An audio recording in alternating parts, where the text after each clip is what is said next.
It's 4:01. I'd like to call the 18th meeting of the Planning Environment Committee to order.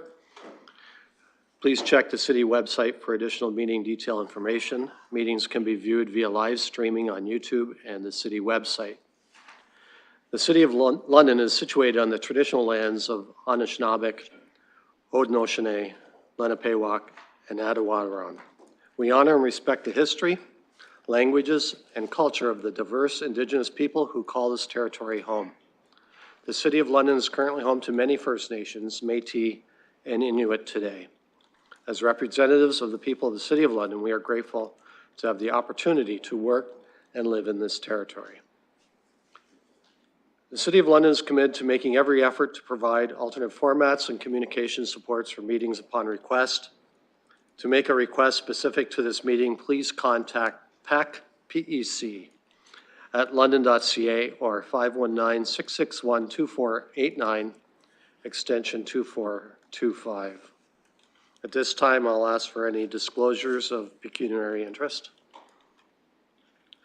Seeing none, let's move to the consent items. We have two. I'll look for anyone that would like to have any pulled. A motion to move them. Councillor Hopkins, seconded by Deputy Mayor Lewis, and I'll open the floor for any questions, comments, etc. before I call the vote. Councillor Hopkins. Yeah, thank you, Mr. Chair. I just want to, through you to staff, thank staff for the report. It doesn't go unread, and really appreciate the information. So thank you. Any other comments or questions from committee members? Councillor Frank. Thank you. Yes, I want to echo Councillor Hopkins' comments as well. I appreciate seeing just the volume, the sheer volume that's being processed at the Heritage Department without having to come to council, so appreciate that information. I also had a couple questions for the Brownfield CIP. I'm happy to support it. I did have some more questions more regarding to the concept of brownfield CIPs in general. I know we approved the CIPs to come back to us later on for another look, but I am wondering, the more I thought about it over the weekend, it does seem interesting that we have places in the city like gas stations or other industrial lands that have hazardous waste materials on them. And then when the person closes up shop, they leave behind, you know, a site that it has to be remedied by the next person.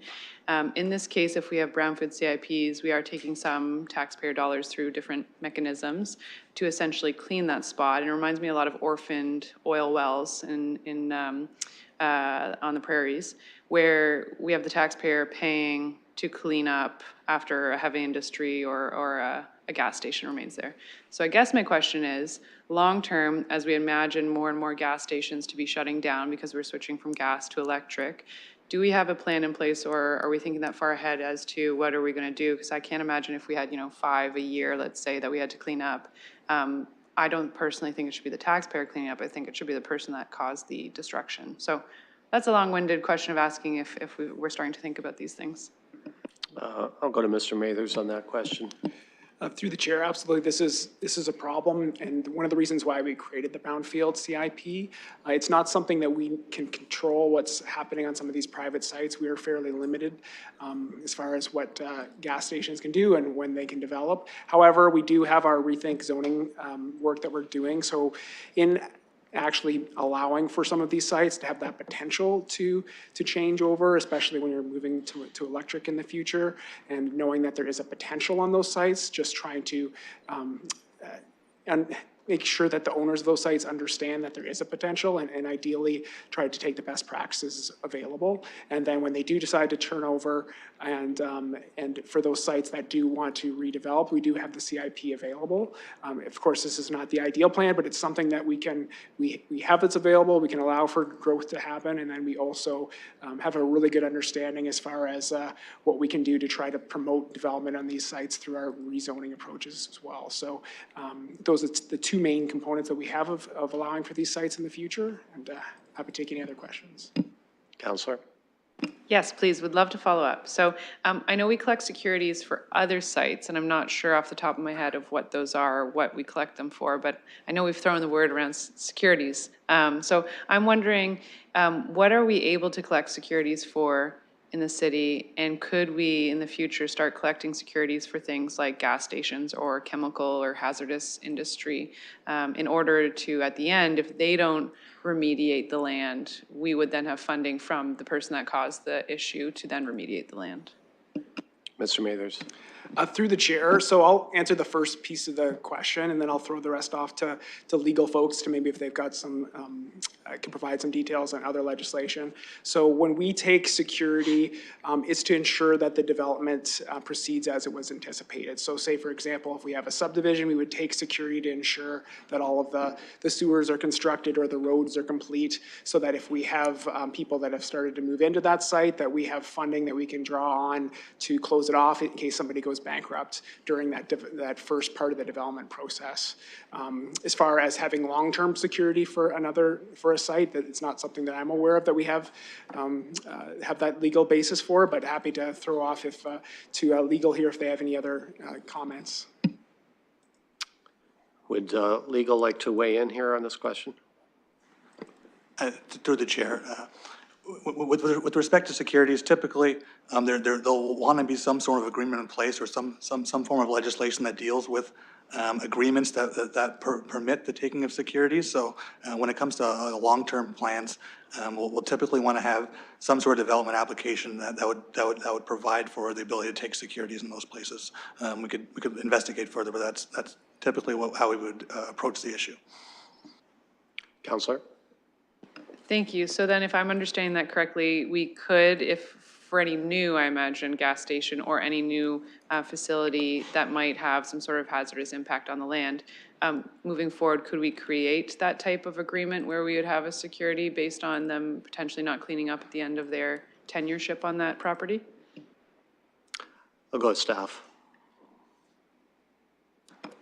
Through the chair, depending on the development application, there does have to be a mind turned to the specific provisions of the Planning Act that relate to the considerations that might come into play with respect to the approval. So if it was a site plan, there would be certain considerations that would be applicable towards an approval for site plan that could be contemplated within an agreement. So it would be something that have to investigate further, but it may be difficult to attach those planning approvals to that type of long-term use and hold subsequent owners responsible for that use.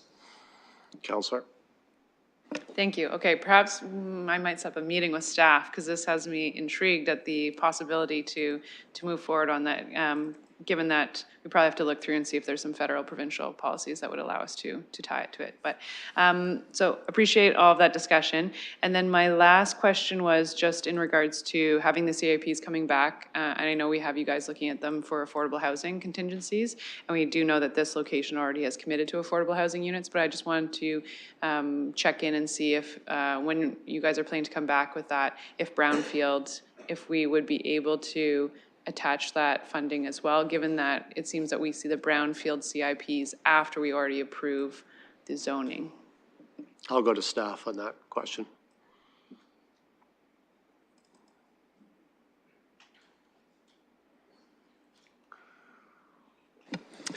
Through the chair, so the Q4 of 2024 is the timing for the review of the brownfield work and then also affordable housing. So they do very much align as far as timing of bringing it forward.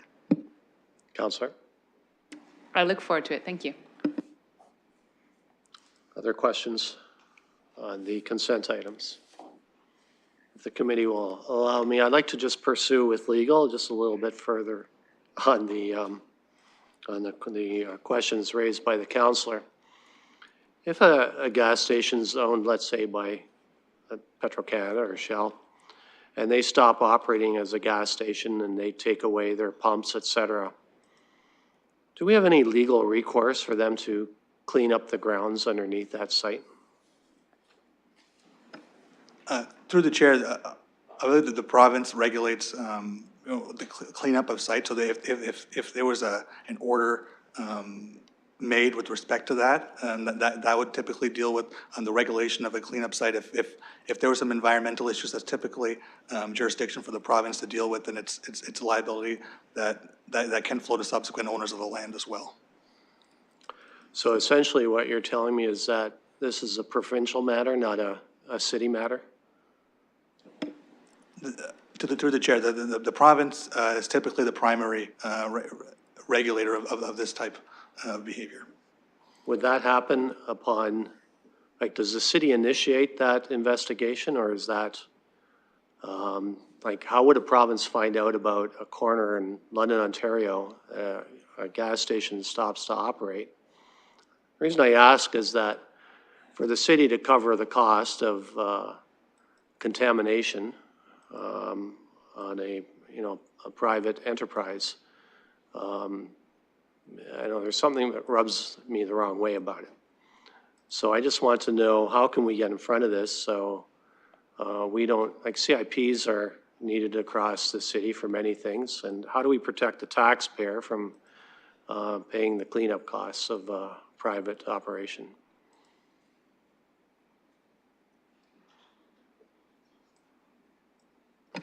Through the chair, just so everyone's aware of how the CIP program works as well. So it is funded from the tax base, and it's a proportion of the development charges fee. So it's 50% of those fees.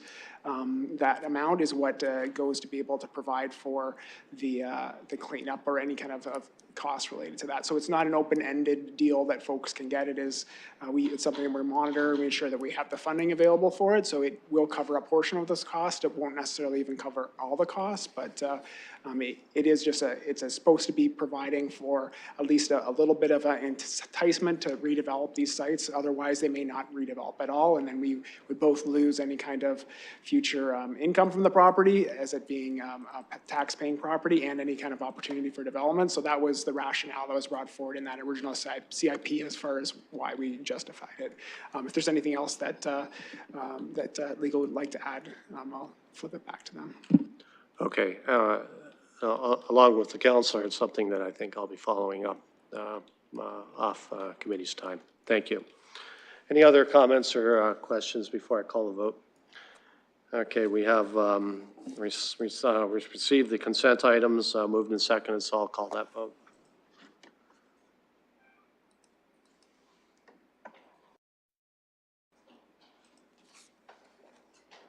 Closing the vote, the motion carries 5-0. Thank you. Moving on to scheduled items. First, item 3.1 regarding 6019 Hamlin Street. I'll look for a motion to open the public participation meeting. Councillor Hopkins, seconded by Councillor Frank, and I'll call the vote.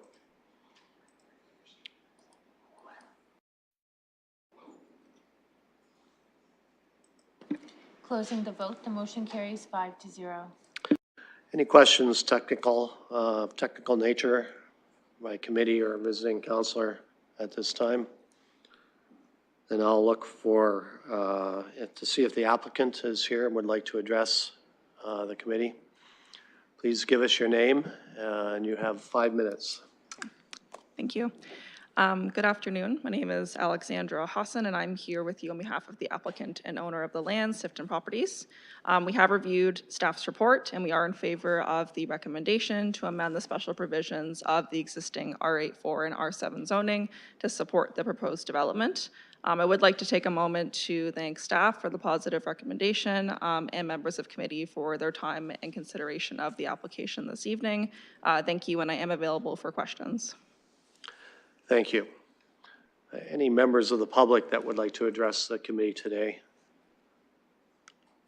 Seeing none in the gallery, I'll ask the clerk if there's anyone online. Through the chair, there's no one on Zoom. Okay. I'll look for a motion to close the BPM. Councillor Frank, seconded. Deputy Mayor Lewis, I'll call the vote.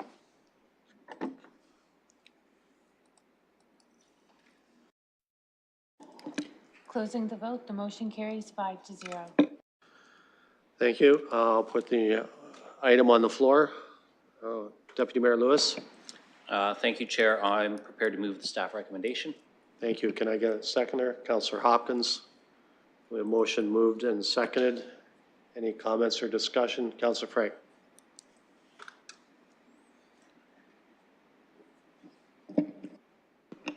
Thank you.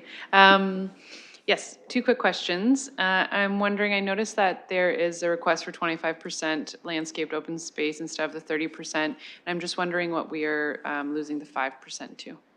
Go to staff on that. So regarding landscape open space planning, planning staff is comfortable with reduction in the minimum percentage of required landscape open space. So this decision is based on the sufficient park and open spaces proposed within the subdivision. Parkland dedication has been satisfied through the subdivision process, including 3 parkland blocks and 3 open space blocks. Counselor? Thank you. So just to reiterate, we're satisfied because it's part of a greater subdivision application. The rest of it has some green space area. Staff? Through you, Chair, yes. Counselor? Perfect, thank you. And my follow-up was just, I noticed that there's no secured bike parking or public bike parking. And I'm just wondering, given the size of the building and that it is 6 stories, if those 2 items, so both the private interior and then the public exterior, if that's being considered at site plan or if staff had discussions with the applicant on that? Go to staff. Through you, Chair. So the applicant hasn't proposed any bicycle parking as they do not have a specific development proposed. It is just a concept for now. The site will be going through the site plan application process, at which time details of the site plan would be finalized. And we can also incorporate this comment and also flag the comment for the site plan team. Counselor? Thank you. Would it help to have the standard boilerplate that we've been using the last couple months included on the official proposal for site plan direction? Staff? Through the chair, the requirements of the site plan control bylaw would trigger interior bike parking and short-term parking as well. So I think it would be satisfied through both the regs of the zoning bylaw and the site plan control bylaw. Counselor? Thank you. Then I will leave it in your capable hands. Counselor Hopkins? Thank you, Mr. Chair, and thank you, Councillor, for your questions, too. I am really pleased to see this come forward. I know it's a subdivision that has been in the making. This is for basically 2 changes to allow the 2 6 stories to be built right at that corner of Hamlin and Wonderland, and increasing the density from 75 to 100 and also allowing for those reduced setbacks. So it's good to see this come forward. I want to thank the applicant too for working with Upper Thames Conservation Authority on this. There's a lot of sensitive area in how we develop this particular subdivision. I really appreciate the extra due diligence to develop in an environmentally sensitive area. So very supportive of this going forward. To me, it's that missing middle. Getting these buildings in are really important. I really do think it's important as well to have that connectivity of those sidewalks on Hamlin. I brought it up in the past. I'm going to bring it up again as we try to encourage people not only to bike but also to to walk. That pedestrian traffic to our shopping areas that are close by is important. So good to see this coming forward. Thank you. Other comments or questions from committee members or visiting Councillor Pribble? Yeah, or Councillor Rahman, our 2 visiting councillors today. Thank you for joining us. Okay, we have a motion moved and seconded. I'll call the vote.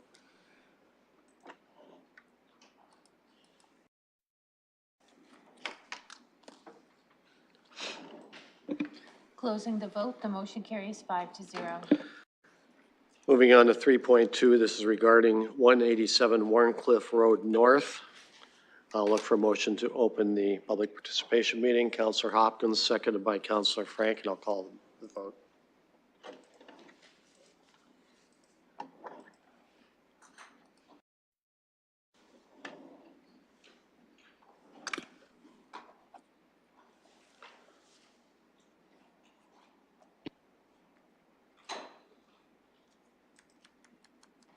Closing the vote, the motion carries 5-0. Any questions of a technical nature for staff from committee members? Moving on, if the applicant would like to address the committee, now is your time. I don't see the applicant in the gallery. I'll ask the clerk if they are on Zoom. Tor, are you on the call? Yes, good evening. Can you hear me? Please give us your name, and you have 5 minutes. Thank you, Counselor. My name is Tor Dingman. I am the agent for the owner, Rada Kaznecki. The nature of the application is stems from a substandard foundation condition, which has impossible to remediate, and the building really has no future except to be removed. We have a sealed engineer's report to that state. As a result, we have designed a replacement building that meets the Blackfriars Petersville Heritage Conservation District plan. And as a result, our application is to remove the building and construct a replacement building as indicated in the report. We are pleased with the support from staff. We have read the conditions of the report and accept those conditions. And I think that concludes my comments. The owner may be on Zoom. I'm not sure if she is, though. Perhaps the clerk can confirm if Rada is available. The clerk has indicated that she is not. So thank you very much for that. I'll look for anyone from the public that would like to address the committee in the gallery. I don't see anyone rushing to the mic, so I'll ask the clerk if there's anyone online that would like to speak. Through the chair, there's no one online.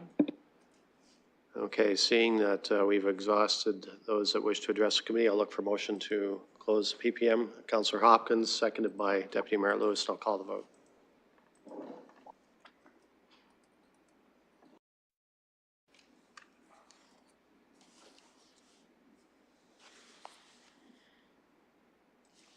Closing the vote, the motion carries 5-0. Thank you. I will now put this item on the floor for committee members. Councillor Frank. Thank you. I'll make a motion to support the staff recommendation. Thank you. Can I get a seconder, please? Deputy Mayor Lewis, seconds. I'll look for comments or questions before I call the vote. We have a motion moved and seconded. I'll call the vote.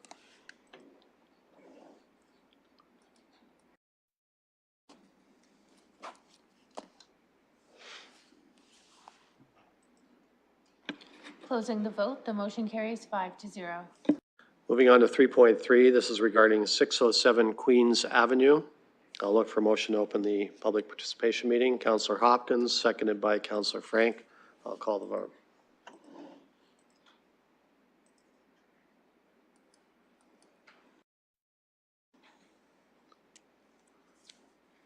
Closing the vote, the motion carries 5-0. Thank you. Any technical questions from staff or from committee members for staff? Seeing none, I'll look for the applicant would like to address the committee. I don't see anyone in the gallery. I'll ask clerk if there's anyone online.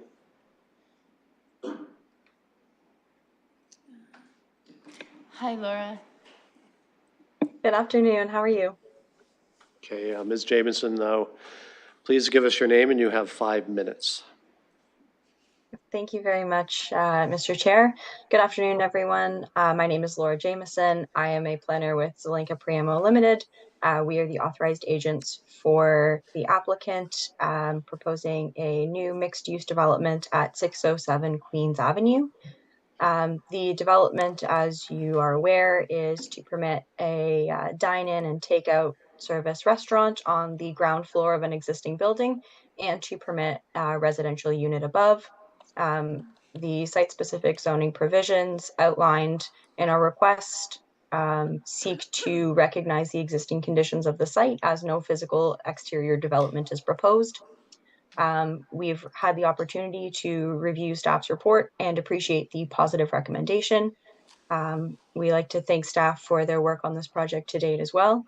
And that concludes my comments. If you have any questions, I'm available to answer them. Thank you. Thank you. Is there anyone from the public that would like to address the committee today? Seeing none in the gallery, I'll look for clerk to check Zoom. Through the chair, there's no one online. Thank you. Now I'll look for a motion to close PPM. Councillor Frank, seconded by Councillor Hopkins, and I'll call the vote.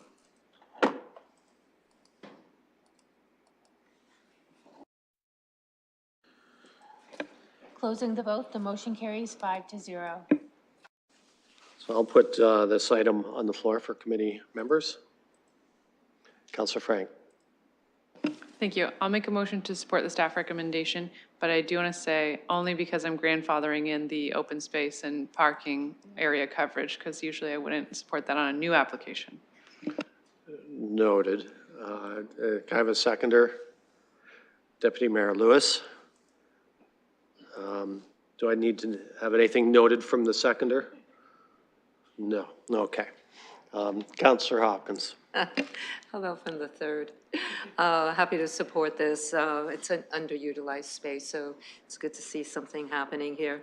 And really appreciate recommendations coming regarding the site plan in B. I think it's really important that we start noting these things, so thank you for that. Thank you. Any other comments or questions? If the committee will allow me, I think this is great. Terrific to see a commercial enterprise come into this area of town to support Old East Village and the residential neighborhood in that area. One more step to revitalizing this area, so I want to commend those that are involved. So there's no other comments or questions, then I'll look for a motion, or I'll call the vote.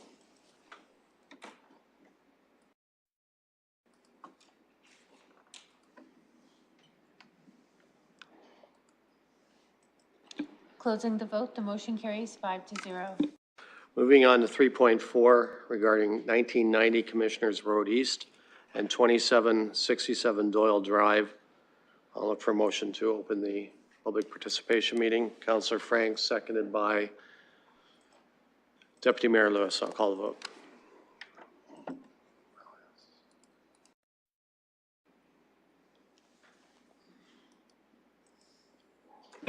Closing the vote, the motion carries 5-0. Thank you. Any questions of a technical nature for staff? Seeing none, if the applicant would like to address the committee, now is your chance. Thank you, Mr. Chair. My name is Nick Dijak. I'm a planner with Strict Baldwin Moniz, representing the owner and applicant today, which is Lux Homes. Before you is an application for a zoning bylaw amendment. We're proposing to develop the site, which is a rural site that's been predominantly surrounded by single-family homes. So it's kind of the rounding out of the community for stacked townhousing, which would be 3 buildings, 24 units each, for a total of 72 units. The buildings would be lined around the periphery and kind of oriented toward Commissioners Road, with a relatively large amenity space in the center and parking hidden from the street, so to say, and landscapes accordingly. We reviewed the staff report. My apologies. Don't have any issues with the comments. There are a few suggestions that were requested to be carried forward into the site plan approval process, which we are open to considering. It is a fairly unique site in terms of grading and has its own challenges. So we'll continue working with staff who've been very understanding of the development potential of the site and working with them to get it built and constructed. Yeah, I'm open for any available or any questions, and hopefully you approve. Thanks. Thank you. I'll look for any members of the public that would like to address the committee. Please, sir, give us your name, and you have 5 minutes. My name is Angus Johnson. Through you, Chair, I have a map that I would like to give to council to sort of complement and support my comments, if that's possible. I suppose I could do it afterwards. That's. You have 5 minutes, so you can please enlighten us. Thank you. I want to talk about tree removal at 1990 Commissioners. The RAIN MEQ Index map gives us a snapshot of the state of emissions in London. It shows the price and amounts of emissions we're paying in areas of the city with a high ratio of pavement and infrastructure to vegetation. On the map that I'll be giving you, you'll see the location of this proposed development is shown with a red X. In the green zone of the EQ Index map. This lot at the moment, except for one building, is a green space covered with grass and trees, both of which are contributing to GHG emission removal in the area. The 22 mature trees are contributing something approximately 1,100 pounds of greenhouse gas emissions removal annually. If these trees are removed and replaced with saplings, it'll be 25 to 30 years before they're contributing that kind of emission rate. There are no other trees in this neighborhood on this side of Commissioners Road of this maturity. It is a relatively new neighborhood of single detached homes with surrounding yards and small trees and bushes. The fact that this area is very close to the Thames River, which is a large border of trees on the south side, is contributing significantly to emissions level here. On the 1990 Commissioners East property, these trees are spread over the west middle part of the property. They could have been incorporated into a green space commons area for the property. It would not have been that difficult to do. Maybe some parking spaces would need to be sacrificed, which currently is set at 1.5 cars per unit. And it would have maybe required the amenity area being moved from where it's currently located and closed in the middle of buildings. But to keep the trees, it should be worth it. Those trees could greatly enhance the aesthetics of this property, which will initially be of an enclosed mass of brick walls and pavement virtually filling the space to its edges. Thank you. Thank you, Mr. Johnson. Any other comments for the committee members from the public? Seeing none in the gallery, I'll ask clerk if there's anyone online. Through the chair, there's no one online. Thank you. Seeing no other folks would like to address us, then I'll look for a motion to close the PPM. Deputy Mayor Lewis, seconded by Councillor Frank, and I'll call the motion. I'll call the vote.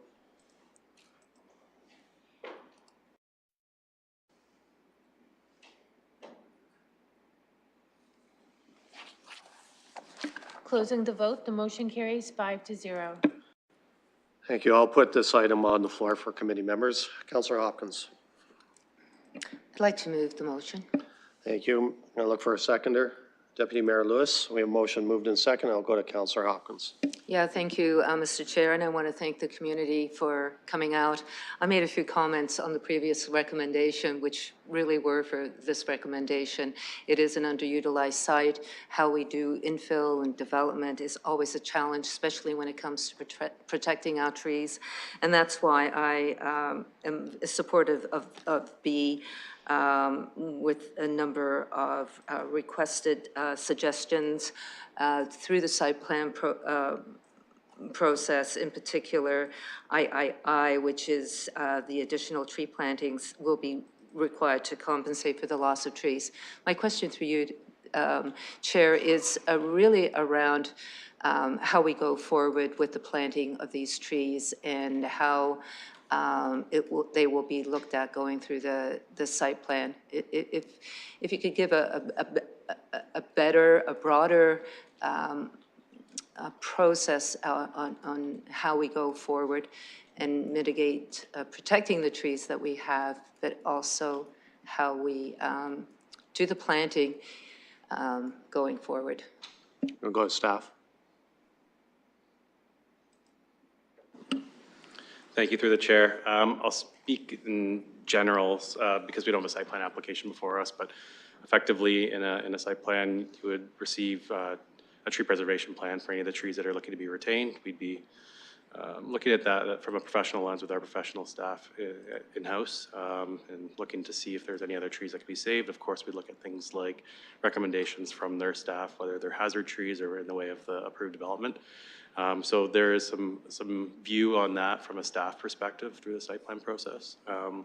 In terms of plantings, the bylaw is rather vague in terms of replacement trees. There is some policy on unplanned, but not quite enforced through any sort of regulations at this time. So we look for buffering plantings at a certain rate, whether it's 1 per 12 or 1 for 15 meters along the perimeter of the site.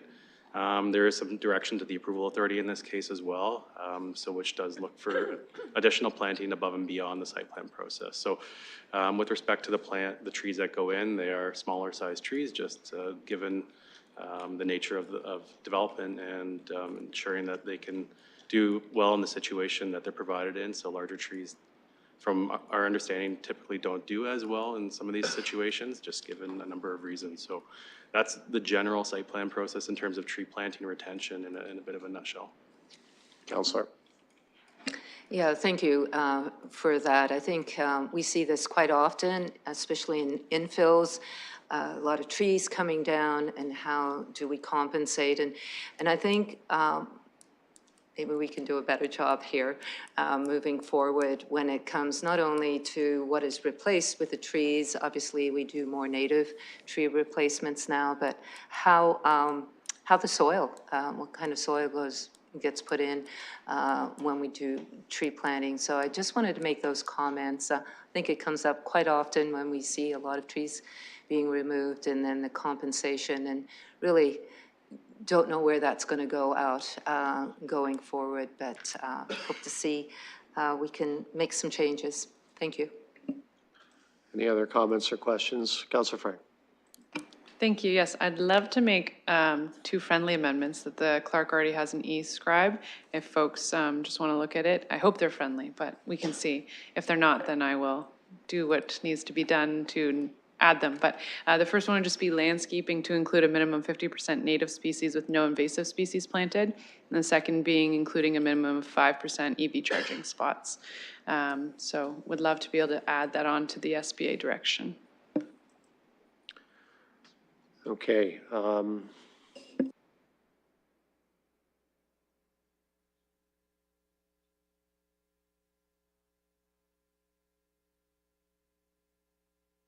I'll ask the mover and seconder if they're okay with the amendments proposed by Councillor Frank. Yeah, I'd just like to read it before. Okay, there, you can, if you read, it's on e-scribe right now, and the changes are in bold.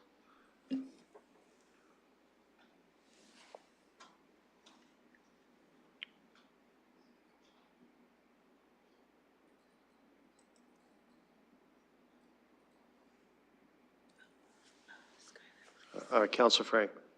Thank you. And if I may, while people are reading, could I comment on the application? Just if we're, Yeah, please go ahead. Okay, thank you. Yeah. I also want to echo, I appreciate the efforts that the applicants made to improve the tree plantings post-development. So echoing what Councillor Hopkins says, as well as I do find the design, I'm not a designer, but I think it looks cool. So I appreciate the urban design efforts that were made on this site as well. Thank you. We're just having, want to make sure the committee members can find. Councillor, are you able to find the amendment? Okay. So are you okay, Deputy Mayor Lewis, with supporting that amendment?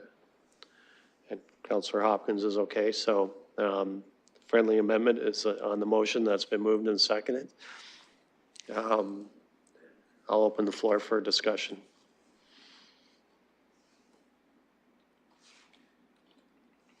Okay. Deputy Mayor Lewis. Yeah, I just want to take a brief moment. I'll probably say this again on the next application, but I think that when it comes to asking builders to not plant invasive species and to focus on native species as much as possible, I think that's a win all the way around, and really it's a neutral cost sum for the developers. You know, landscaping has to be done, so I really hope that we can get to a stage in the not-too-distant future where we just see this as a standard operating procedure for site plan authority. And the same with the EV charging spots. And I will say, even if these are, you know, an agreement to rough in for future use as EV vehicles become more the norm, I'm okay with that too. And I look at what we've done at East Lyons Community Center on a city project where we only have a couple of chargers right now, but where the groundwork is done so that in the future we can add charging stations to the site without having to rip up the parking lot and add electrical and other components later. The electric vehicle inventory is coming. People will be switching out their gasoline-powered vehicles for these, and I think in the long run, it's better for our builders to be future-proofing these sites now than have costly retrofits later. And I know that this won't mean that there is a 5% EV charging spot in every development, and I know this is a for consideration, so it'll be discussion back and forth as site plan moves forward. But I really encourage all of our development community, large or small, to think about how they're going to support this transition moving forward, because we are seeing a significant investment from the federal and provincial government to ramp up production of both battery plants and production facilities here in Ontario and in the North American jurisdiction. So I do think it's a smart move for us to be starting to think about how people who purchase or rent housing units in the future are going to be able to charge their vehicles if we have a plan for it. Any other comments or questions from committee members? Then if the committee will allow me, I have no problem with the amendments. I think they're terrific ideas, and I think it's in the interest, I'll echo the Deputy Mayor's comments there. I think it's in the interest of the development community to really be thinking seriously about this from their own future customers, those who might rent or buy into their properties, because for sure there will be a demand there. So I'm perfectly happy to support that. So any other comments or questions? Seeing none, we have motion moved in second. I'll call the vote.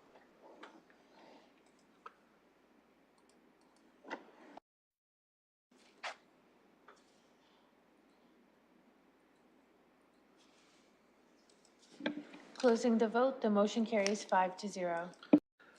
Thank you. Moving on to 3.5 regarding 978 Gainsborough Road. There is an added from Bluestone Properties in the updated agenda. So I'll look for a motion to open the public participation meeting. Councillor Frank, seconded by Deputy Mayor Lewis. I'll call the vote.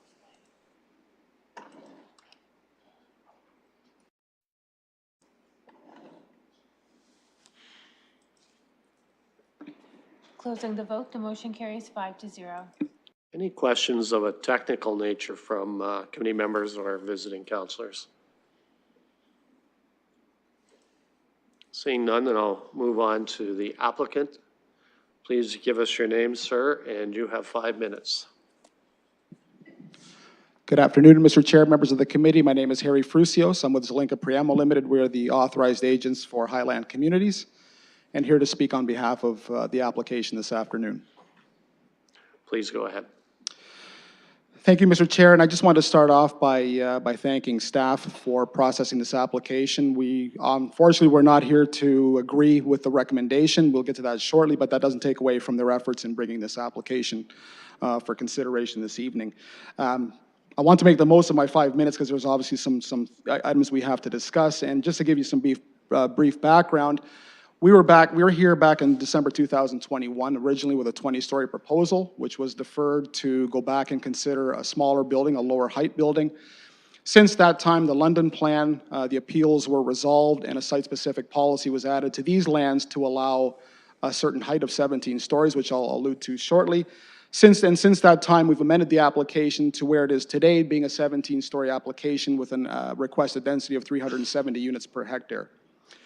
Now going with what would like to discuss with you is this site-specific policy, and I think fundamentally that's where we disagree with staff on how this policy has been implemented in its intent.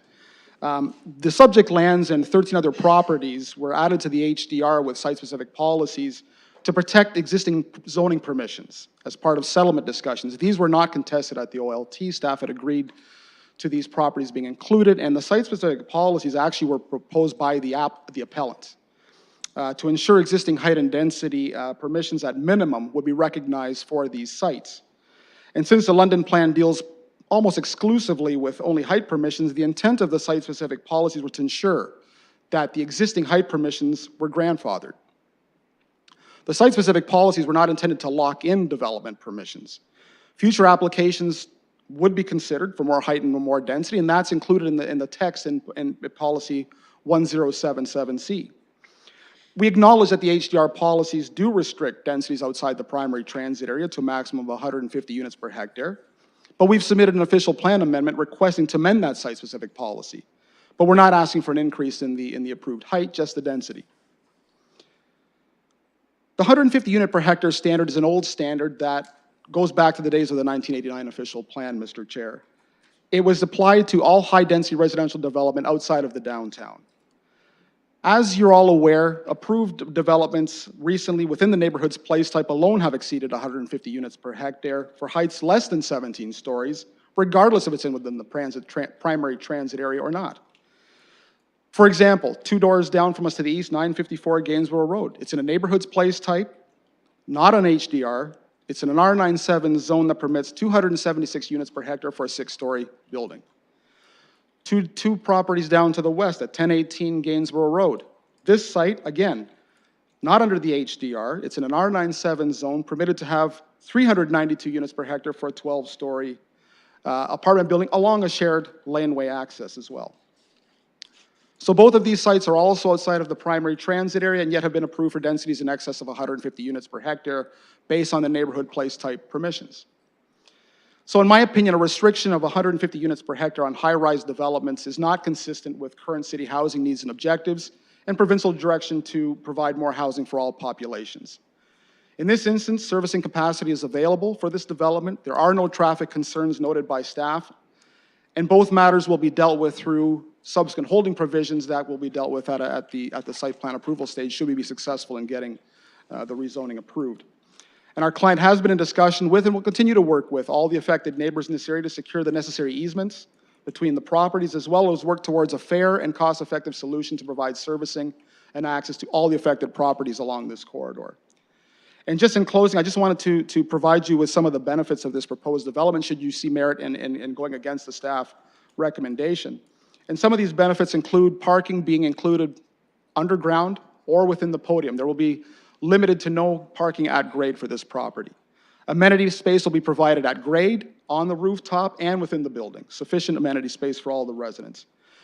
Sort of cherry picking from the last application, there will be AV charging stations provided within this development, whether they be ready or ready for future connections. That will be considered as part of the site plan approval stage. There will be native plantings provided within this development as well. A high percentage of that will be included as part of the landscape provisions. And lastly, there will be a $300,000 cash contribution for affordable housing initiatives within the city based on the requested density and the uplift beyond 150 units per hectare, and that is based on the proposed density should it be considered for approval. Now, the options for funding are still being considered, but they do include the Funds for Change program that is administered by the London Community Foundation, or to a specific local project by an established affordable housing provider. And should 30 seconds.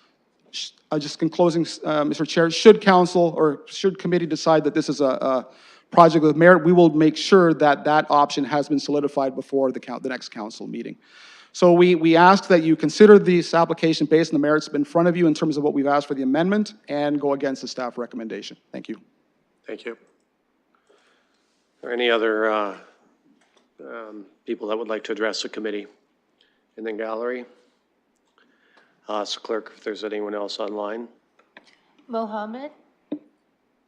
Please, sir, give us your name and you have 5 minutes.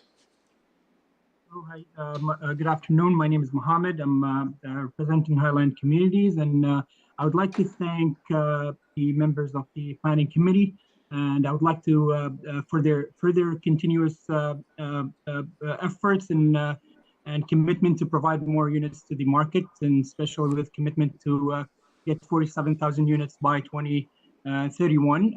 I would also like to thank staff for their continuous meeting with us and trying to get resolve some of the matters that we're facing in the building. So I would like to leave it at that. And I'm here if there's any questions or concerns from whether public or council, I'll be able to answer. Thank you, everyone. Thank you, sir. Is there anyone else online, clerk? Through the chair, there's no one. So I'll ask one more time if there's anyone in the gallery who'd like to address the committee. Seeing none, I'll look for a motion to close PPM. Deputy Mayor Lewis, seconded by Councillor Hopkins, so I'll call the vote.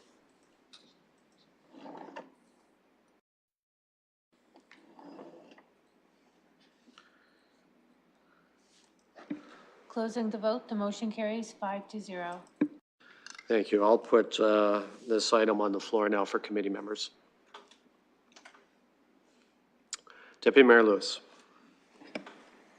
Thank you, Chair, and through you, circulated to colleagues from our clerk, there was the alternate motion, and I believe Councillor Frank is prepared to second that we approve this application. I will note that since the circulation, there was an additional piece that reflects, because it was not there in our original, but as colleagues are aware, there's always the site plan authority for consideration, and so there are components of the site plan authority for consideration in there. You know, and those focus on the pedestrian walkway to the public sidewalk on Gainsborough, the entrances to the underground parking considerations, as well the reference as we referenced in the last application, some minimum EV charging stations and landscaping at a minimum of 50% native species.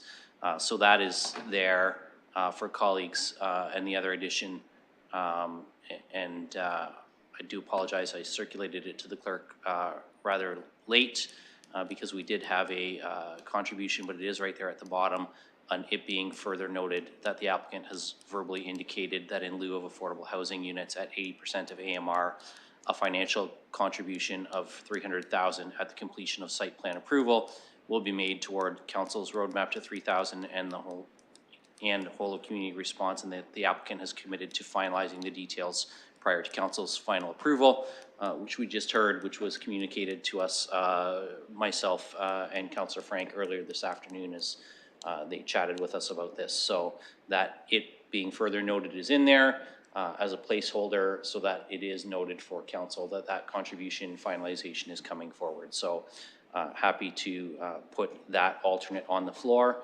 And then after you've confirmed a seconder, I do have for you one question through to our staff. Okay, so I noticed that Councillor Frank has indicated that she will second. So I will go back to you, Deputy Mayor. Thank you, Chair. And through you, we had a communication, as you indicated, that was on the added from Bluestone Properties. We also had an application or a communication that was circulated through PPM at clerks because it did not make the added agenda, raising concerns about the site access. But it is my understanding, and Bluestone indicated to their in their communication, in fact, that there is, first of all, a holding provision on this recommendation to address that, and that there is in fact an easement already in place on this location. So I just wonder through you, Chair, if staff can confirm the existing easement is in fact in place, and that the holding provision is there to ensure access concerns are addressed in site plan. I'll go to staff on the confirmations. Through the chair, the easement is on those properties so that they can coordinate for a private access for servicing, road access, and yeah, all of the servicing. Yeah. Deputy Mayor. And just confirming that that'll be further addressed with the holding provisions through site plan. Staff. Through the chair, that's correct, and then we'll continue to collaborate with existing property owners in the nearby area where development proposals have come forward as well. Deputy Mayor. Thank you. That's it. I'll look for other committee members. I have Councillor Frank, then I'll go to Councillor Hopkins. Thank you. And just following up on the easement stuff, I was starting to get a little confused, so I'm just hoping staff could clarify. Is there like historical easements on some of the other properties that are adjacent that this property, if it gets approved, then they would also have they have an easement on their own property to get their servicing and their access point dealt with. But is there a historical easement on an adjacent property, and how does that work? When they originally applied, do they get an easement applied on it because there's a landlocked parcel behind them? I'm just kind of confused about who's getting what easement and when. I'll go to staff. Through you, Mr. Chair. I just want the applicant to confirm, but I believe there's an easement coming from Gainsborough down to the site. What they're looking at now is an easement to the east through the Far Headlands, a development that was here at Planning Committee a couple months ago, and I'm bringing the easement through for access to the south. So you might want to, I just want to, yeah. I'll Just go to confirm the with the applicant. applicant, but I'm pretty sure that there's that easement. Okay. I'll go to the applicant to shed some further light for the councillor. Thank you, Mr. Chair. And yes, there is an existing easement in favor of our client's lands at 978 through 990, which fronts on to Gainsborough for access and services. The other easements really relate to development occurring to the east and west to secure those easements in order to allow for services to occur along that private laneway. And that's what will be discussed during the next stages. And those discussions have already started. We just haven't finalized anything because we haven't really secured any approvals yet for this project. Thank you. Councillor. Thank you. So to follow up on that, so there's already an easement on 990. So then whenever that location had their application, so I think they're a medical center now, was that whenever the medical center was approved, they said, hey, this laneway in the future, you're gonna have to share to this parcel of grass, which will future be developed? I guess I've never seen that before, so I'm trying to understand how that works. I'll go to staff. Through the chair, so this property, the subject site and the lands to the north were one property. And so when it came in for their first rezoning, it was all one property. Through the severance of the rear portion, that's when the easement would have been put in place for access through the commercial site to the back. Councillor. Thank you. Okay, so I'm just following this paper trail then. So that then was severed, the medical center on one, now we've got a potential apartment building on another.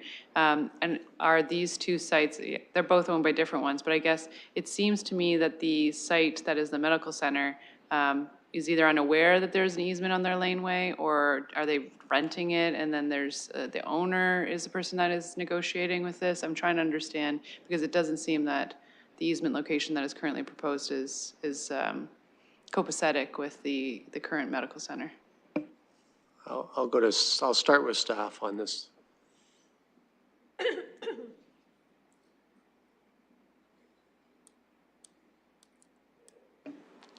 Through the chair.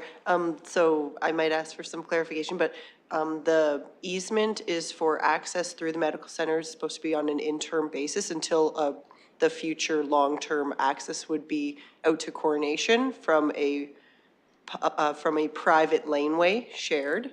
And then ultimately the servicing and access should be kind of tributary to Coronation for the property. The easement would be registered on title on the property to the north, but it may be a tenant that is unaware, but the property owner would be aware.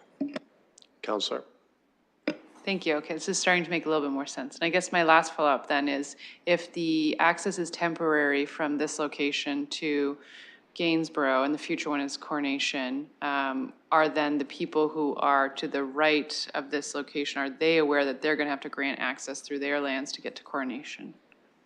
Go to staff.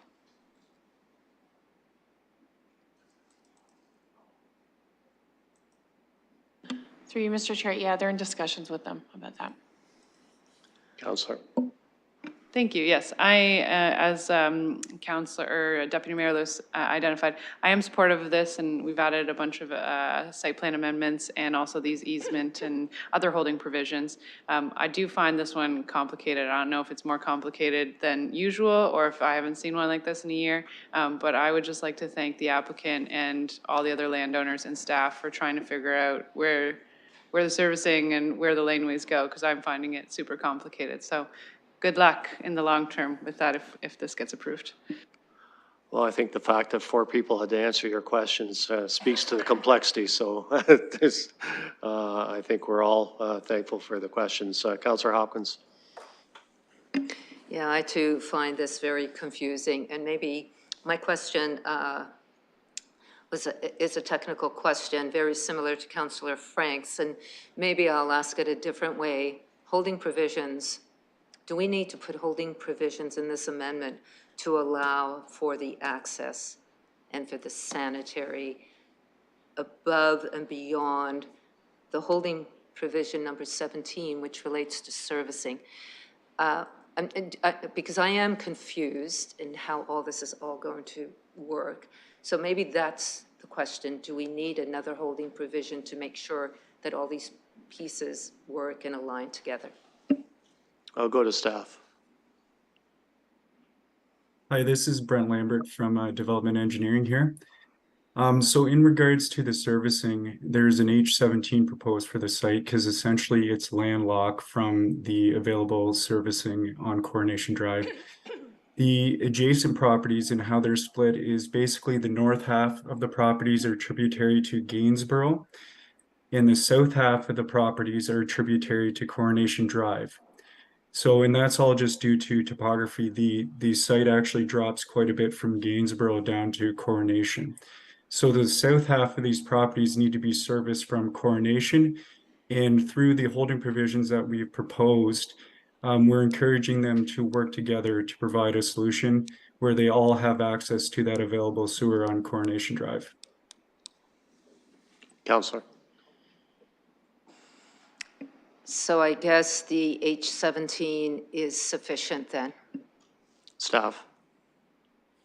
The H17 would be sufficient for the subject site, but then we'll need a holding provision, an additional holding provision that basically secures easement and access rights for the adjacent property through this property. Councillor.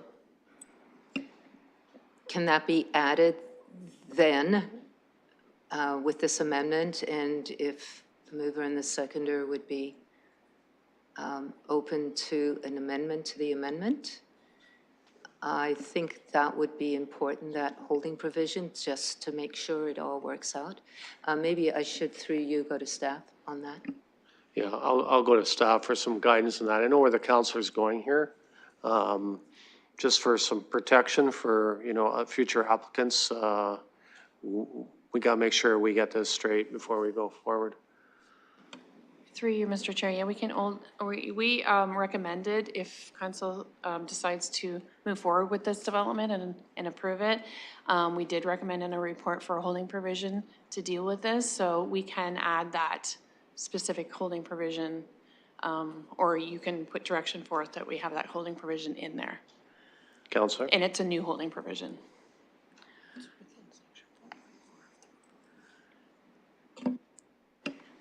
I'd like to bring that forward, to add that holding provision. I don't know what number it is, or just to make it noted, to allow for. Is there some wording that can be supplied for the clerk to suggest to the councillor? Through you, Mr. Chair, it's on page 210.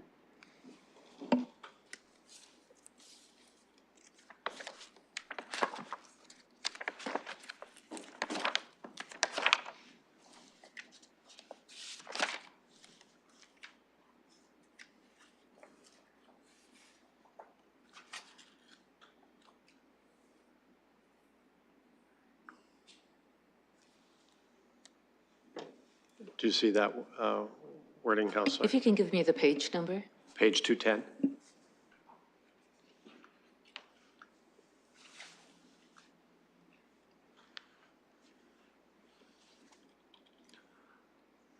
So while you're looking at that, Counselor, I'll just go to staff. I see a potential holding provision at the top, which regards to servicing and easements, and then kind of midway down, access to roads. It looks like there's two potentials for holding provisions. Is that correct? Through you, Mr. Chair. So if we were to recommend holding provisions, we would recommend the standard H, the H5 for public site plan, the H17 for servicing, and then a new holding provision, which is on page 210, which deals with that a suitable access to a local road can be obtained by the owners. The site is landlocked onto the satisfaction of the city. So you're talking about three holding provisions. Is that correct? H5 for holding provisions. 4 holding provisions to be added. Counselor? So we have those 3, so the added one then would be, like you said on page 10, the holding provision, which is the purpose, it's in the middle of the page, to ensure suitable access to a local road can be obtained by the owner at the site is landlocked and currently does not have any access to local roads. This holding provision shall not be deleted until access has been obtained, all to the satisfaction of the city, and it's just a H. Okay, so I'm going to put it on the clerk's shoulders right now to get those in so we can all take a look at. Deputy Mayor Lewis. Yeah, sorry, Chair, but through you, I think we're getting overly technical and complicated here. The draft recommendation to approve has an H5, an H11, an H17, and an H60 written into it. So there are 4 holding provisions already. I simply need the number of what the 5th one is supposed to be. I'm happy to add it in, but I don't need all the technical language around what it's supposed to achieve. I understand that. I just need the number.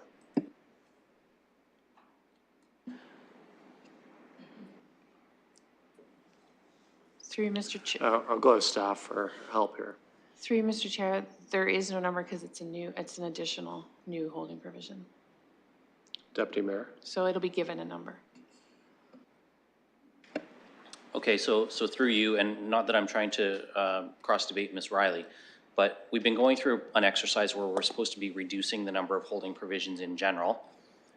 And now I'm hearing that we got to create a new holding provision when I was under the understanding that the H17 was accomplishing this. I'm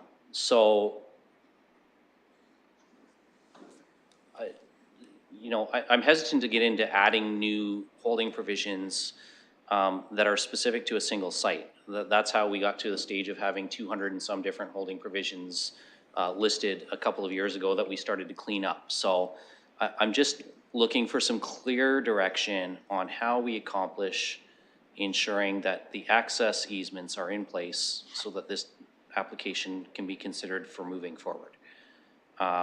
So if it's a new holding provision, I don't even know what number we're applying, or if we're just providing a general H with a description.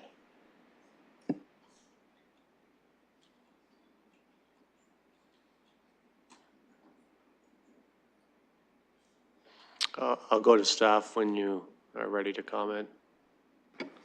Through the chair, so just to be clear again, we're making a brand new holding provision for this development. The issue is the H17 is related to servicing, water, sewer, that kind of thing, where this holding provision is to deal with access and to ensure they can achieve the access to the east. So as of now, the property's landlocked. They don't have frontage on any road, and they cannot get to the future Coronation Street. They need permission over lands to the east to achieve that connection, and that's what the holding provision will ensure, that this doesn't go forward until they get the connection to the east. Yeah, so essentially, it's landlocked. Servicing has to get there, vehicle access or pedestrian, whatever, transportation access. Those are the 2 major things, right? So what you're saying, Mr. Corby, is that you're working on one holding provision that covers both. That's not currently in the motion before us today.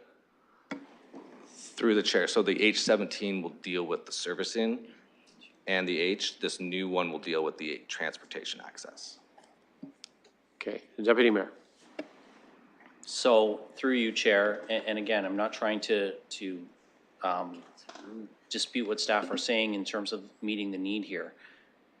What I'm perplexed by is this is not the first piece of landlocked property where development applications have come forward. So how do we not have a general holding provision for vehicular access for a site? In all of the holding provisions that we have in our policies and procedures, that we don't have an H provision for vehicular access, because would not be the first time we've had a landlocked site for development. Through the chair, I would suggest this is rather rare.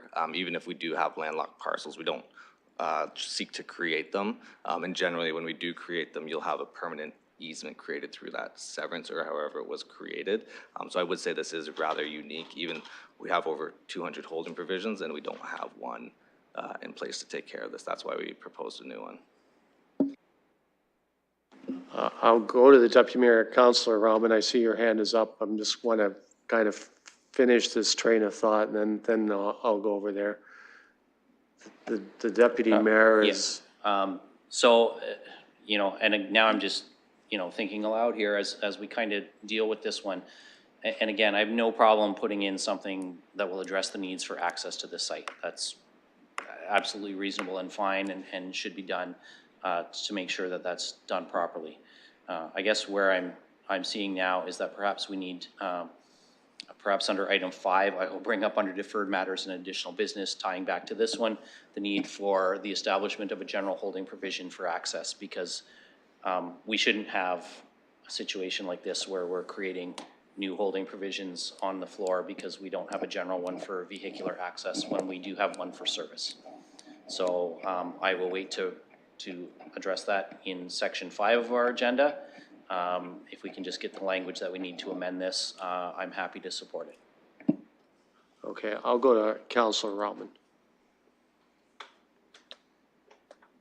Thank you, and through you, I appreciate being able to ask some questions today at committee. Can you hear me okay? We can hear you fine, yep. Perfect, thank you so much. So I have had a chance to review this application and speak with residents, as well as the applicant and their representatives. I want to take the time to say thank you to them for spending a lot of time with me, addressing some of the questions I had, and providing me with information. I also wanted to thank them for taking the time to engage in extra consultation that I had asked for them to participate with me at a ward meeting and elsewhere in order to engage with the community. I want to say thank you to staff. I appreciate the fact that they've taken the opportunity to present a very clear summary of the reason for the refusal. I think that in their submission, they're addressing a lot of the concerns that I'm hearing from residents around this development. Some of those concerns are around that increased traffic congestion. And while I understand we're talking about addressing how people get in and out through an easement, what we're not addressing is some of the bigger cart before the horse issues that extend in this corridor. So separate from the application, but very important for the discussion that we're having, we have now recently approved 954 and 990, and now we're on 978 Gainsborough, all of which are pretty high density projects for the area. So I'm wondering if staff want to quickly comment on what they're seeing and or what their thoughts are around the increased traffic and congestion. I know a lot of people wrote in about that on Hyde Park and Fanshawe, and how they think that will be addressed. In their comments, they say, look, this isn't a transit area, and we are putting a lot of density there, and height. And I just wanted to get a sense from them about what their thoughts are on that. I'll go to staff on the councillor's concerns and your desire to hear your comments.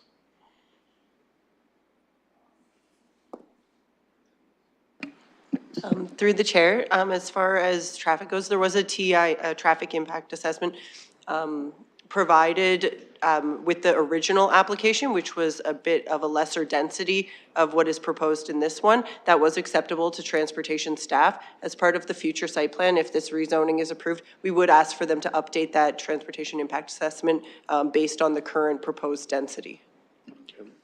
Counselor? Thank you. Would that be part of, or would the committee consider that as part of the motion? Well, that's a question for, I guess, committee members. Yeah, I'll just put it out there and Okay, let them all right. consider it for future Yep. conversation as we continue. So one of the things that staff commented on, they said the proposal can be reasonably attended to incorporate a mix of building types at the densities contemplated in the specific area policy, which would better transition to nearby low-rise areas. So I think that whole thing just means that from a form perspective, there is a way that this whole proposal can be done just from a different form. And I'm just wondering if staff want to comment on that at all. I will go to staff.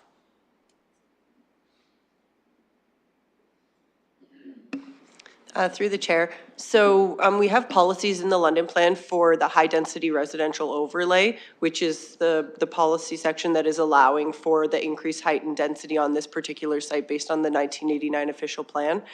So within those policies for high density residential overlay, it suggests that sites that are designated within that not look to maximize the height that is permitted, or the 17 stories in this case, but look to provide a mix of forms. So potentially a 17-story building with also some townhouses or some lower rise forms, and not to maximize the density on the site for high density residential overlay. So the recommendation would be to go forward with something that was a bit more mixed, but fit within that height. Counselor? Sorry, so just to follow up, so the density could stay the same. It's just the form that's the concern. I'll go to staff. Through the chair, the staff recommendation was to maintain the existing special policy, which was 150 units per hectare. I don't know for certain, but I wouldn't suggest that the density proposed by the applicant would be able to be accommodated in a lower rise form. We haven't seen a proposal that provides that. Counselor? Thank you. So in order to achieve this density, the 17-story thinner tower that's being proposed is the only configuration that that we believe, or that the applicant put forward. Or in this iteration, I should say, because there have been other iterations of this. The applicant talked about amenity spaces. I'm just wondering if we have more information about amenity spaces as well as outdoor space. I'll go to the applicant. If you could, do you have some more details regarding amenities? Thank you, Mr. Chair, and through you, yes. I mean, as I said in my presentation, there is going to be consideration for amenity space at grade, in the building, and on the rooftops. We haven't gotten to the level of technical detail that normally we get through site plan approval, and that's where we anticipate we'll have discussions with staff if we get there. But we are meeting the minimum landscaped open space requirement at grade. We've had discussions about what type of community space will be inside. Inside the building, you're going to have your workout rooms, you're going to have your activity spaces. We haven't programmed the outdoor space yet, but we are considering things like a little small dog park back there, like you see in some of the more recent developments. Rooftop amenity space, again, that'll be through more technical design at the site plan stage, but those all are all things that are part of this proposal. Counselor? Thank you. I just wanted to go back to some of the public comments on this application. A lot of them are before this iteration of the plan. And I'm just wondering if you can help me understand if this, I think there was only about 8 that were recent to this recent drawing or design, sorry. I'm just wondering if all of those people that responded over the course of the many different applications are potentially people that can appeal because they wrote in at some point during the process?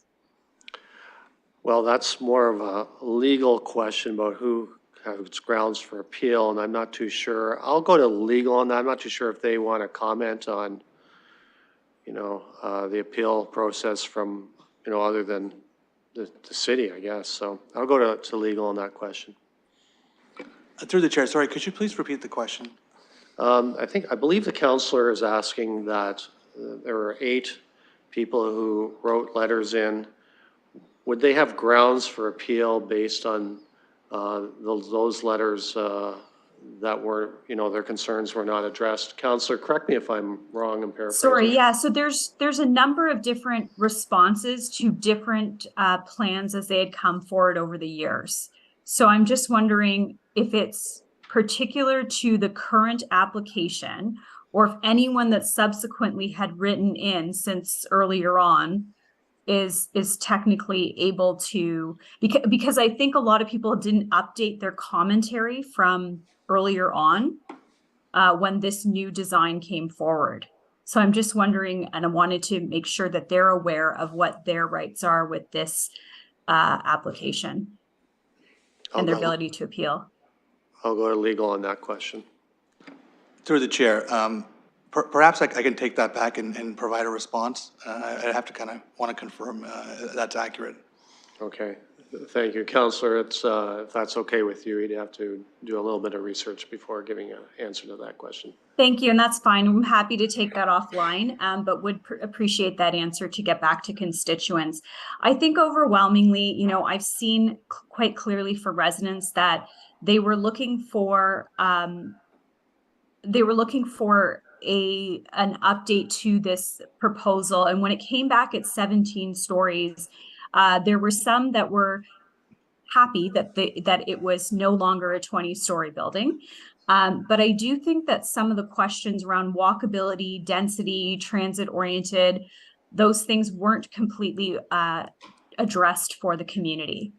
And when I look at this proposal alongside some of the other applications that we have in the area, I do have to pause and wonder whether or not, again, separate from this application, whether or not this needs a bigger area-wide approach, because it is a lot of density all in one area, which when you look at it all together, I think there's a lot of concern. So I just wanted to share that. I understand the committee's going in a direction with emotion here, but I wanted to share that since have not heard from any members of the committee about this particular application in my ward. Thank you, Councillor. Deputy Mayor Lewis. Thank you, Chair, and through you, just a quick follow-up on these age provisions. H110 purpose is to ensure adequate provision of municipal services and access are provided, and the H110 shall not be lifted until servicing and access are adequately addressed through the future planning applications to the satisfaction of the General Manager of Planning and Development. So would an H110 rather than an H17 not satisfy both requirements, as it is specific to access? So it's not just the provision of municipal services, it says municipal services and access. So would we accomplish the intention of what we are trying to do here if we changed the H17 to an H110? I'll go to staff with that question. Through you, Mr. Chair, yes, that could work. Okay, well then, hearing that, appreciate that, thank you.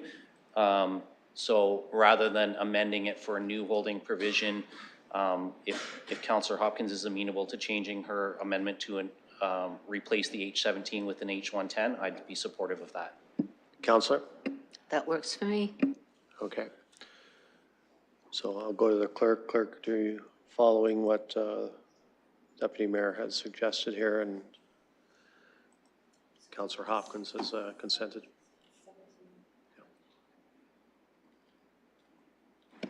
Councillor Hopkins. Yeah, just some clarification for the clerk. So do we take the holding 17 out and put the H110 in? Deputy Mayor, that's my understanding. Can you Yes. confirm that? In Clause B, the H17 R9 special provision would just change to an H110. So the clerk has removed H17 and replaced it with H110.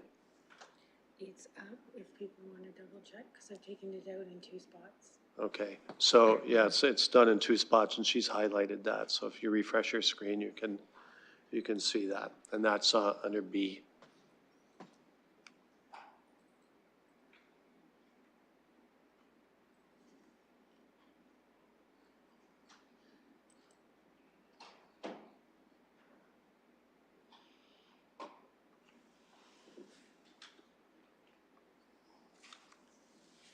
Councilor Frank. Thank you, yes. Just for a final review, I'd love to go to staff to make sure we have all the proper H's.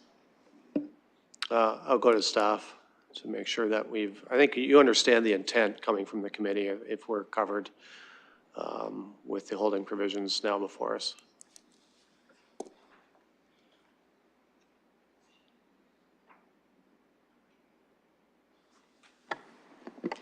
Through the chair, ideally, if we could have an H, and that's orderly development of lands and entering into an agreement, whether it's a subdivision or a development agreement, that would tidy it up, bring everything together, because then it accounts for the Bluestone lands that they've raised an issue here, and that connection between all the properties so that they all have that access to the easement.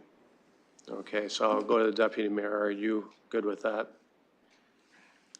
Councilor Frank, you're good with that? So I'll ask the clerk to also include that staff suggestion as well.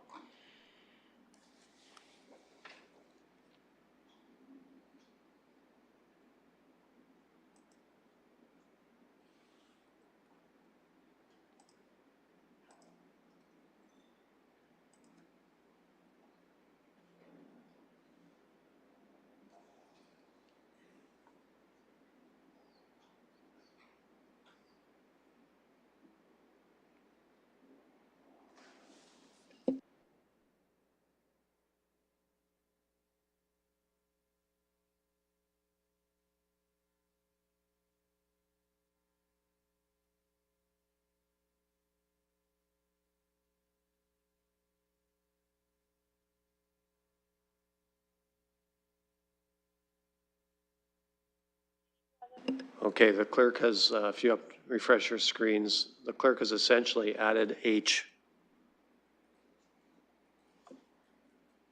Just go to staff, is that achieve what you are looking for? Through you, Mr. Chair, yes, that does achieve it. You've got that H in there now, so that's great. Okay.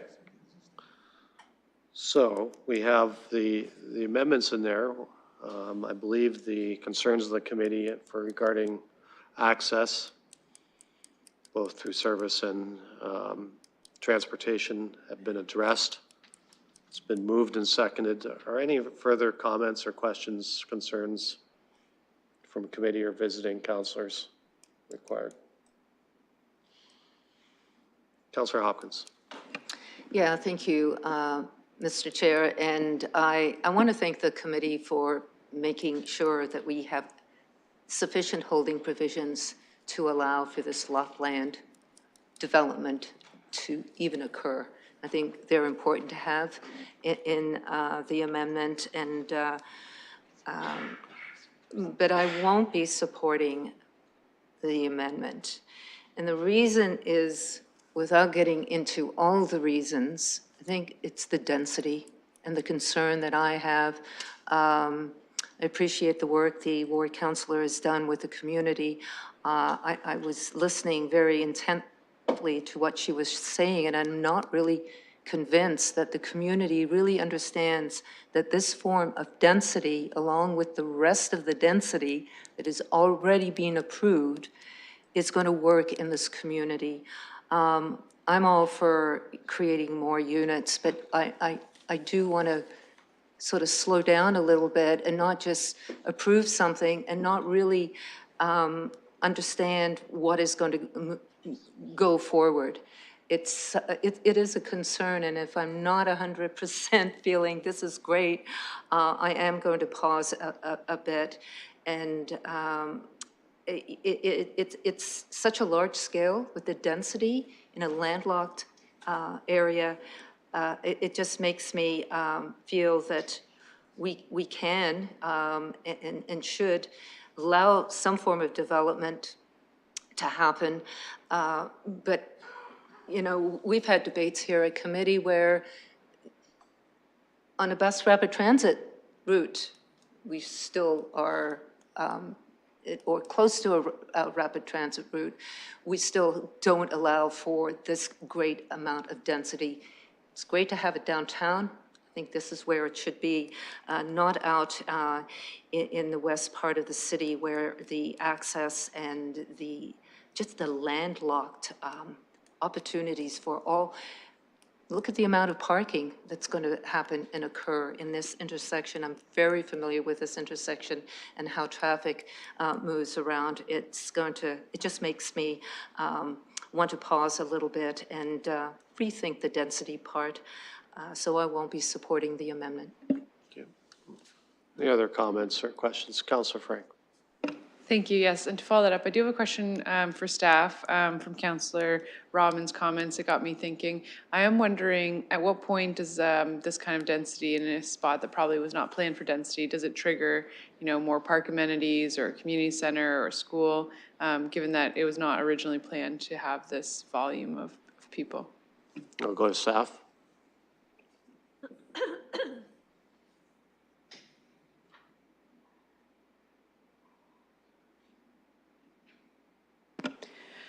Through the chair, it's a very good question because it wasn't contemplated, and certainly there may be more of a need in terms of those elements that create great cities and neighborhoods.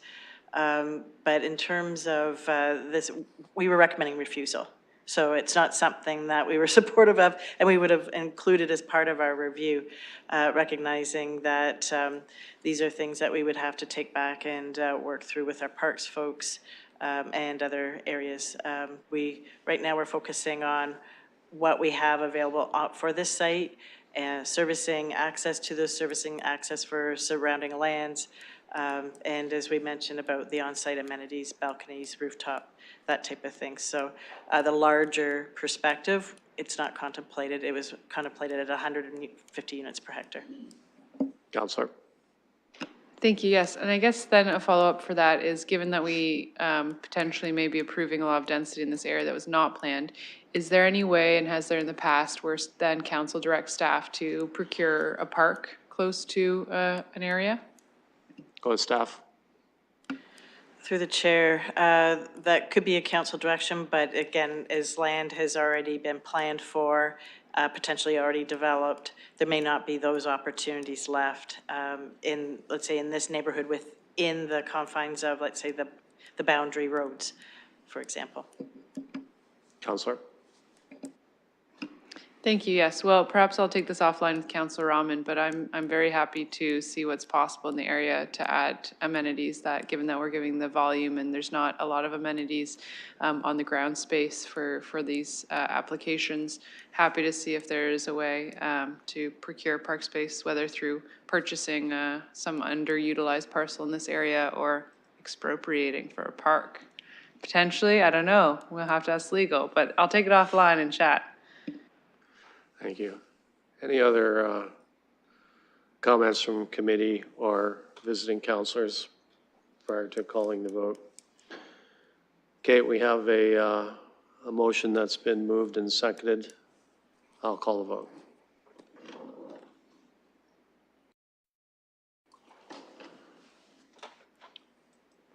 Closing the vote, the motion carries 4-1.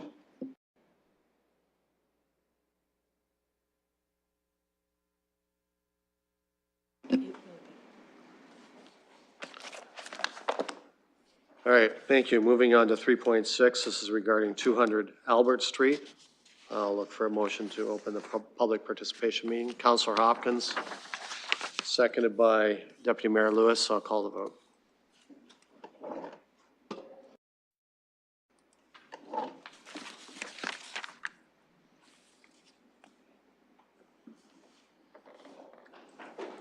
Closing the vote, the motion carries 5-0.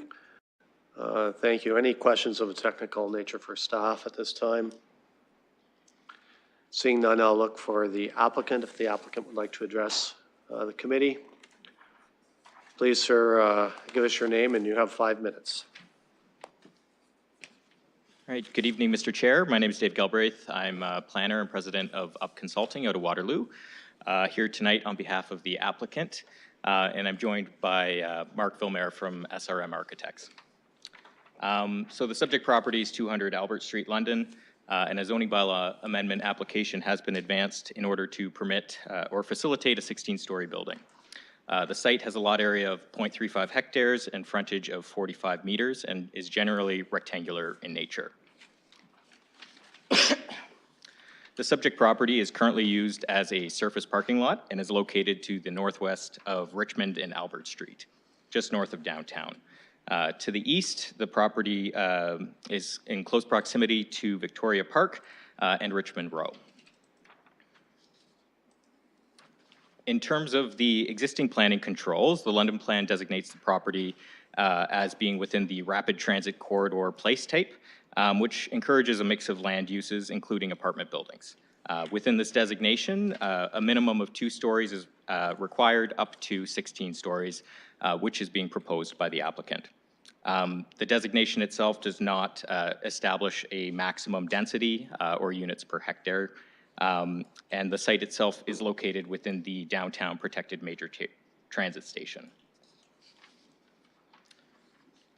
In terms of the proposal itself, the applicant's proposing a 16-story residential apartment building containing 325 total units. 23 of these units are studios, 247 as 1-bedrooms, 52 as 2-bedroom suites, and 3 3-bedroom suites. A parking ratio of 0.37 spaces per unit is proposed, or 121 parking spaces total. In addition to this, 363 bicycle parking stalls are proposed. A range of indoor and outdoor amenity spaces are also contemplated by the development, including that on the rooftop of the podium and at surface level. I'll hand things over to Mark now to talk about the architectural design. Thank you, Dave. Good evening, city staff, council members, members of the public. Thank you for the opportunity to present this project at 200 Albert Street. My name is Mark Vilmer, as Dave indicated. I'm a managing partner at SRM Architects. We worked on this project with a team of designers and architects, and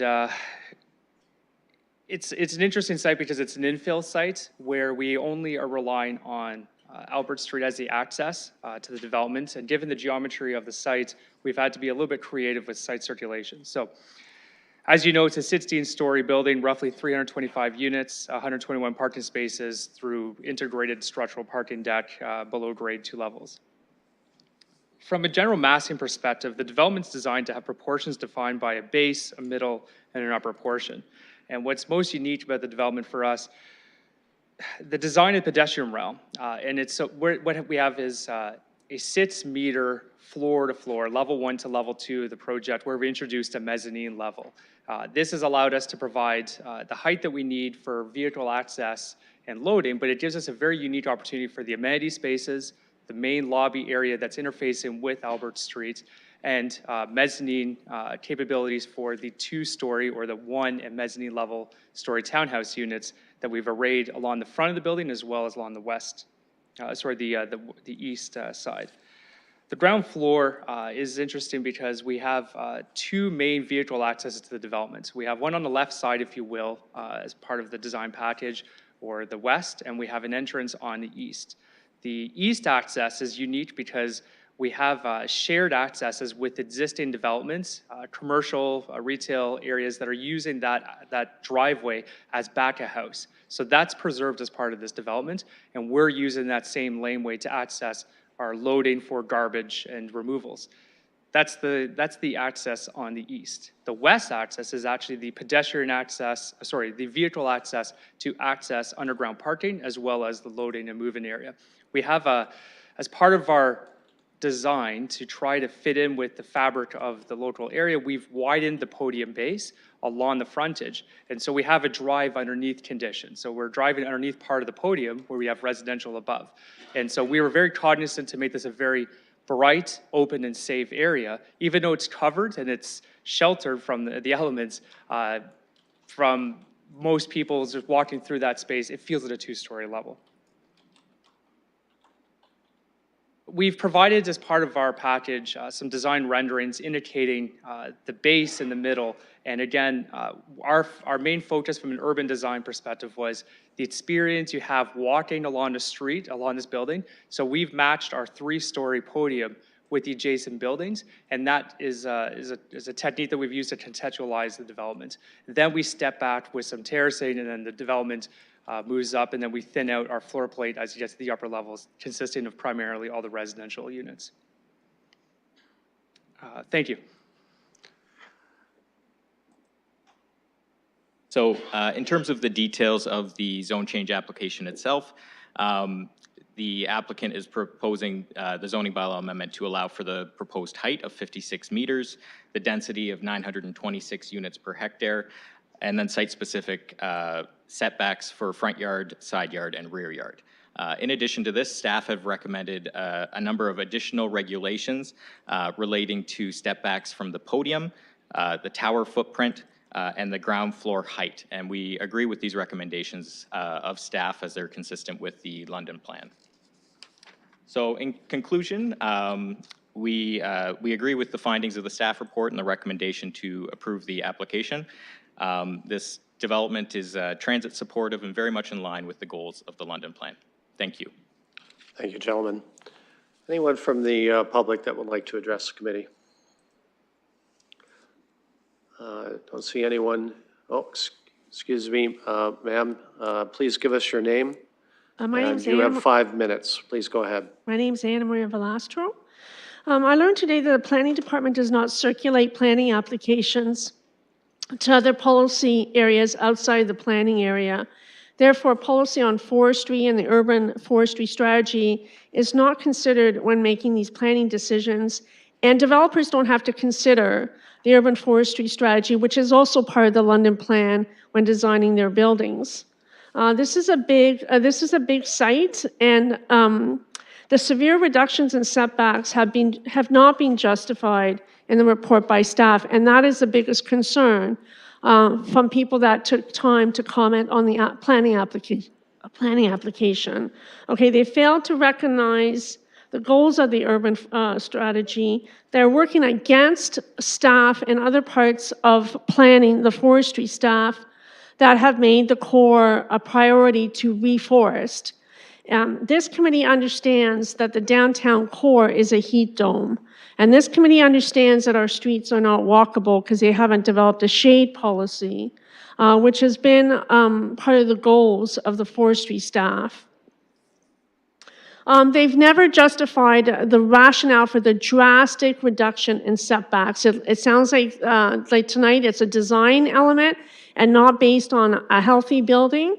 Their own report, their own noise report has stated that the noise levels from Richmond Street are unhealthy for the residents of the building and recommended a tree buffer. But of course, we can't have a tree buffer on this development because they've had so many parking spaces, even though they said it's on a primary transit area, that there isn't enough soil depth to support plantings and definitely not enough to support trees. And that's in the staff report. Trees are also part of a climate change strategy, which is also not considered by the planning department. That climate change strategy has several action items that overlap that can be incorporated into a development. And and a canopy cover in the core is a priority for other parts of staff in this city. It reduces heat domes, it improves air quality, it provides shade, and for some reason, the people that live downtown don't get that. where the application just prior to this one, there was lots of concerns about, but their residents, but when it comes to the core residents, their concerns are just tossed out. And I'd like to know why the urban forestry strategy is not considered in planning applications, because I didn't get a really good reply today when I spoke to staff.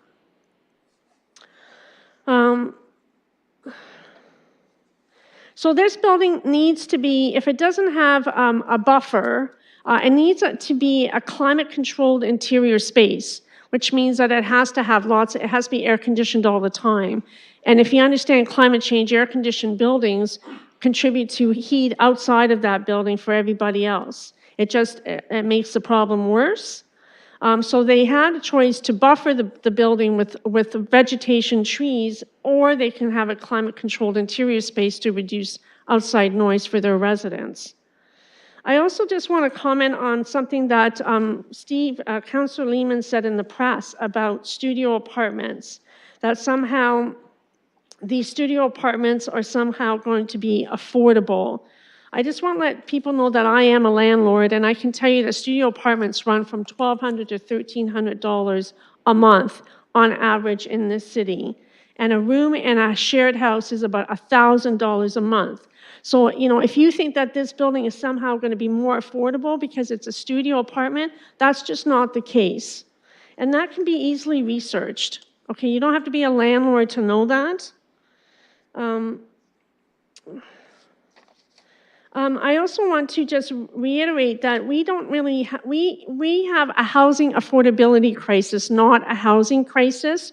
All the applications that are coming forward are for high-end housing. So there is lots of money circulating. So we don't need to use housing crisis to justify these buildings. And so the last thing I want to say is you can see that there's no one here tonight. Just Angus and myself came down here tonight.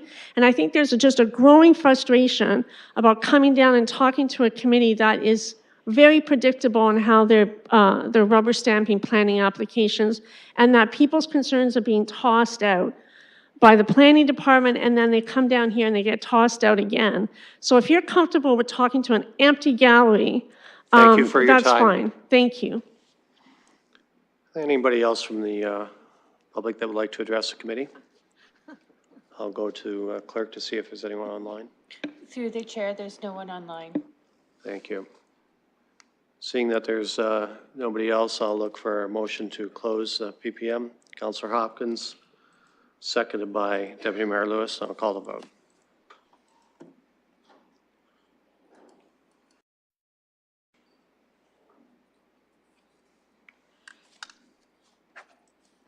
Closing the vote, the motion carries 5-0. Thank you. I'll put the item on the floor for committee members. Councillor Frank. Thank you. I'd like to move the staff recommendation, but I added 5 items to site plan authority that I've circulated to the clerk and that are in eScribe already, and I'd be happy to speak to them if I had a seconder. Okay. Clerk, have you been able to put that in for a screen? Thank you.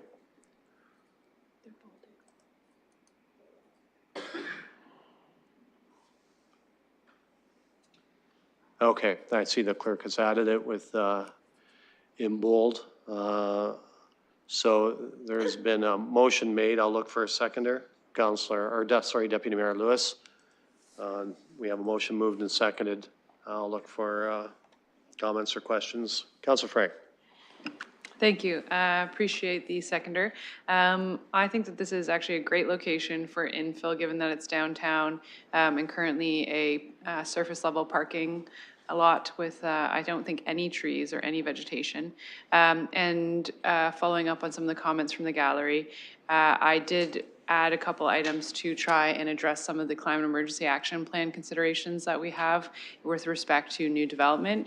And within the climate emergency action plan, we are asking for, improvements in development quality and as well as using renewables and investing in biodiverse plants. So it has been noted and considered, and council and staff work towards trying to improve wherever possible. So just wanted to highlight that. And I would also add, I think that this development looks cool as well. So thank you to the people who designed it. Thank you, Councillor. Any other comments or questions? Councillor Hopkins. Yeah, I too will be supporting the motion. It's a great opportunity to have a building put in downtown where a parking lot used to be. So I think that's a start. A little disappointed about the affordable housing conversation. I know we don't have very many tools to allow for affordable housing units in our buildings, but I think that should always be a consideration going forward, how we do affordable units in our buildings. The other thing I'd like to mention is the importance of amenity space and having space around as we do intensification. And I really appreciate the applicant being in tune to that and how we create these opportunities. I think the demand is going to be greater as we build, and the need for, especially downtown, our spaces, our trees, our parks become really important to the quality of our lifestyles. So I want to thank the applicant. Again, parking lot, building, and we'll be supporting the recommendation. Thank you. Any other comments or questions from committee members or visiting councillors? Councillor Ferreira. Thank you, Chair. I was trying to find my hand icon, but I wasn't able to find that, so thanks for looking at me. I'm generally supportive of the staff recommendation. I did want to say that. I would like to see some of the items that staff has put into the report for the requested items. I'd like to see some of those definitely be seen to fruition.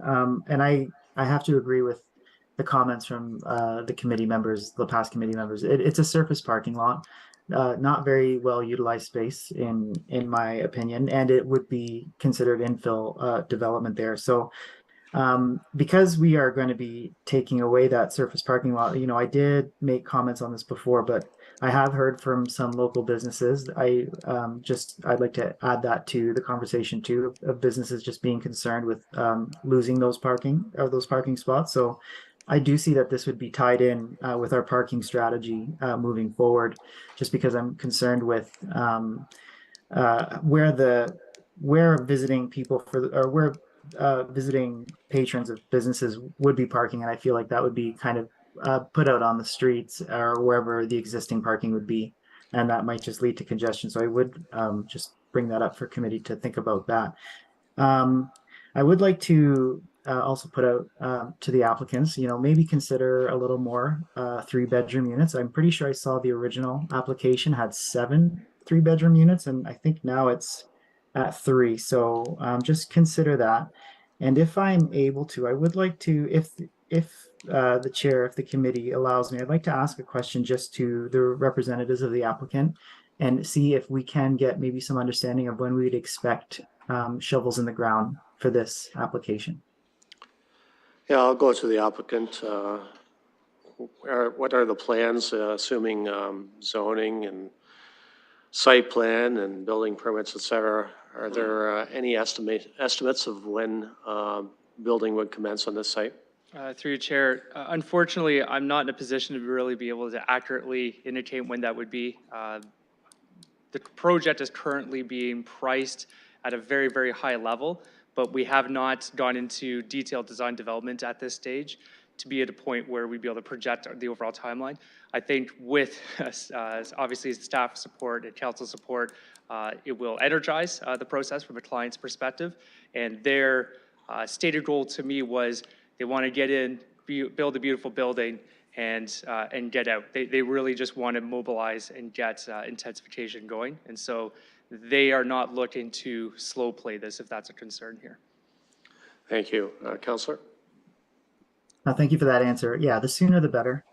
If we're going to be, our city needs housing. So I understand that, some housing is more suited to others. and some housing is not, but we do need all the full spectrum, the full suite of housing. So the sooner the better is better. And I do want to say, with respect to Councillor Frank's amendments here, I do appreciate that. So I'm glad to see something like that. Thank you.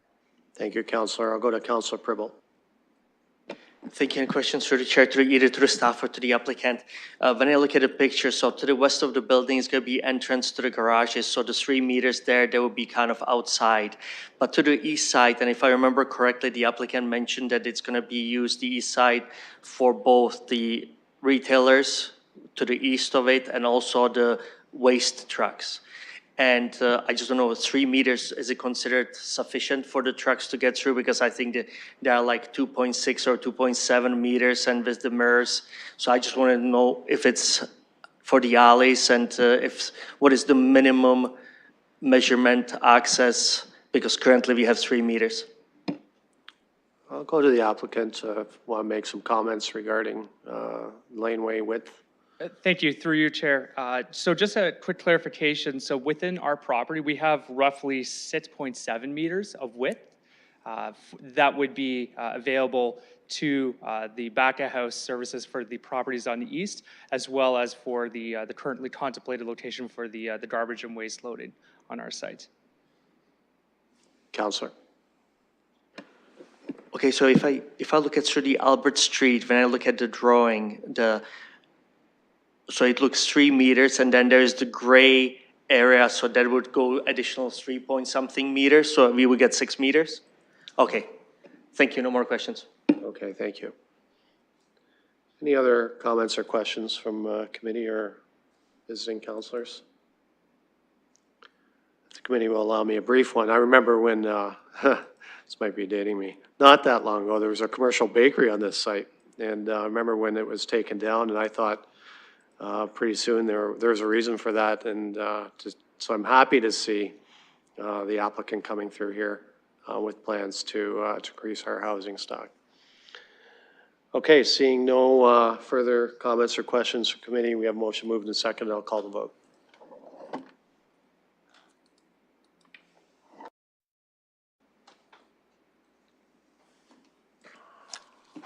Closing the vote, the motion carries 5-0.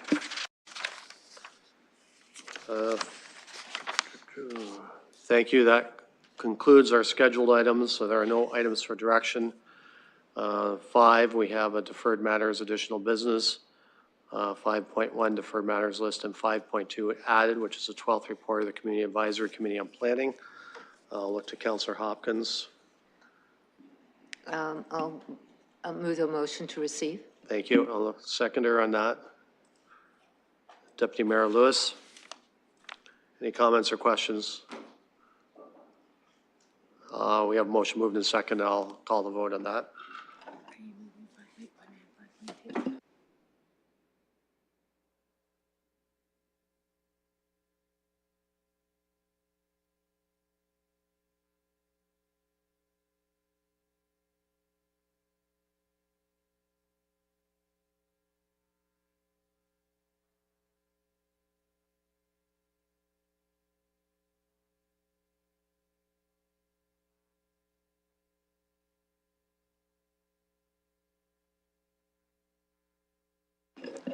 Okay. The vote is on your screen.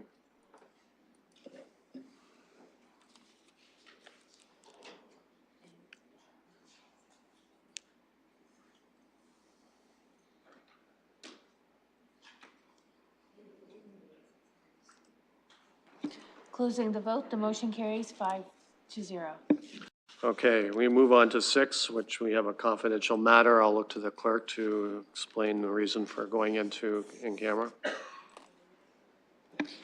Through the chair, the committee is going into camera on a matter pertaining to advice that is subject to solicitor-client privilege, including communications necessary for that purpose from the solicitor and officers and employees of the corporation. The subject matter pertains to litigation or potential litigation with respects to appeals related to 2005 Claley Road at the Ontario Land Tribunal. Thank you. So I'll ask the clerk to prepare the room for, we're going to stay here for this. and to let us know when the room is ready.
Thank you. We're back. I'll look to the Deputy Mayor to report out.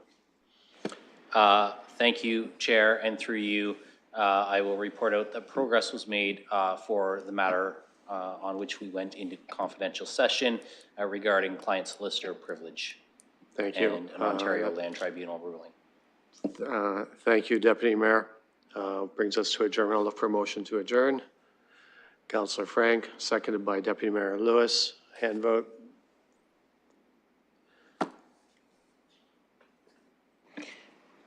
Closing the vote, the motion carries 5-0. Thank you for the remaining staff who are here, as always, and for committee members for your work this evening. Thank you.